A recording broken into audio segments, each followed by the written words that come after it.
Welcome viewers, সবাই কেমন আছেন?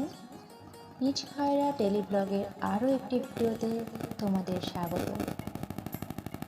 সো আজ আমাদের এই গ্রামের এক মন্দিরের সামনেটা ভীষণ অস্বচ্ছ অপরিষ্কার হয়ে আছে। তো আমার হঠাৎ মনে হলো যে আমি ওটাকে একটু পরিষ্কার করি। এটা আমার কোনো কর্তব্য নয়, দায়িত্ব নয়, বা এটার জন্য আমি কোনো পারিশ্রমিক পাবো সেরকম কোনো ব্যাপার নয়। আমার এমনিতেই ইচ্ছে হলো আমি এটা করবো। তো যেমন কথা তেমন কাজও করতে লেগে গিয়েছিলাম। হ্যাঁ, যেহেতু বছরের পর বছর পরিষ্কার হয়নি, তাই অনেক জঞ্জাল পড়েছিল, কষ্ট হয়েছিল। কেউ একটা সাহায্য করতে এসে না ঠিক কথাবার্তা, তবু আমি করেছি, যতটা পেরেছি ততটা করেছি। কষ্ট একটু হয়েছিল, বাট ইচ্ছে যখন তখন তো করতেই হবে।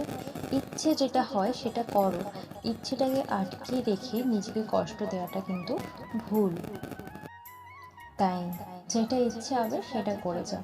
হ্যাঁ, অবশ্য একটা বাধ্যতামূলক আছে যে ইচ্ছে হলে যে তুমি যা ইচ্ছে করবে সেটাও আবার করা যাবে না। পারমিশন কারো না কারো নিতেই হবে, কারণ আমরা যেহেতু ছোট, আমাদের মানসিক চিন্তাভাবনা যে আমরা অনেক কিছু করি, কিন্তু সেই ইচ্ছেগুলো মা বাবার কাছে তুলে ধরো। তারা যেটা বলবে সেটাও শুনো, তবে ইচ্ছেটাকে লুকিয়ে না রেখে তুলে ধরো। তো কথা বলতে বলতে এতটুকু আমি পরিষ্কার করেছি, তাতেই হাঁপিয়ে পড়েছি। সত্যি বলতে হ্যাঁ, অনেকটাই পরিশ্রম হচ্ছিল। তারপরে ওখানে দিনের বেলা কাজ সেরে আমি বিকেলে একটু মন্দিরের ভিতরটা দেখেছি ঝুলে ভর্তি। তো একটা বাঁশ জোগাড় করেছি আর খাওয়ার জোগাড় করেছি। চলো ঝোলটা ঝাড়া যাক। তো ঝুল যাওয়ার পরে আমি একটু মন্দিরে বসে আছি। সত্যি কথা বলতে আমি এ বাড়িতে এসে থেকে এখানে প্রায় বসে থাকি, আমার ভালো লাগে। দেন আর কিছু তেমন ভিডিও আমি শ্যুট করতে পারি না।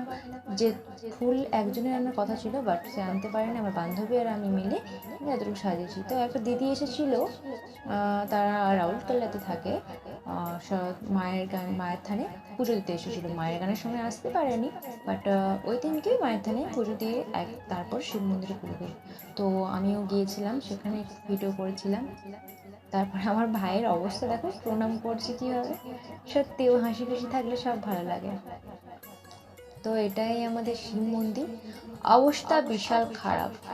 আমি তো চাইলেই ঠিক করতে পারি না, বা আমি যেহেতু ছোট, কারোর মুখের উপরে কথা বলতে পারি না। আমি চাই তোমাদের হেল্প নিয়ে আমি মন্দিরটাকে ঠিক করতে। সো তোমাদের যদি কিছু নয়, শিব শিব ভক্তি একটু ইচ্ছে হয়, তো এই ভিডিওটাকে একটু শেয়ার করে লাইক করো। আর যারা যারা এখনও ফলো করোনি সেটা ফলো ব্যাক করো।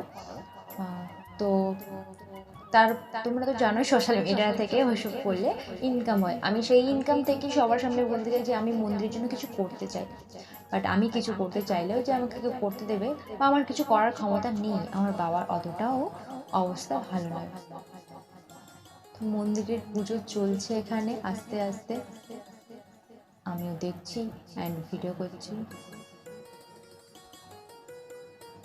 এই বাবুনের কথা বলি, এই ছোট হলেও কি হবে, এর পুজোটা আমার দারুণ লাগে অন্যান্য বাবুনের থেকে।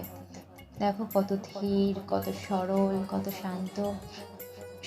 সব থেকে মেইন পয়েন্ট যেটা ওর ওর হচ্ছে যে এটা নেই, বিরক্তিবোধটা নেই। সো আমি অন্যান্য বাবুদের দেখেছি, ওর মতো যে বিরক্তহীন ছেলে আমি খুব কমই দেখেছি। সো ওর পুজো আমার ভীষণ সুন্দর লাগে, এক কথায় দারুণ। ও পুজো করছে, দেন তারপর পুষ্পাঞ্জলি হয়ে পুজো এখানেই শেষ হয়েছে। আজকের মতো ভিডিও এখানেই শেষ, দেখা হচ্ছে নেক্সট কোনো ভিডিওতে। ততক্ষণ সবাই ভালো থাকো অ্যান্ড শো এভরিওয়ান বাই।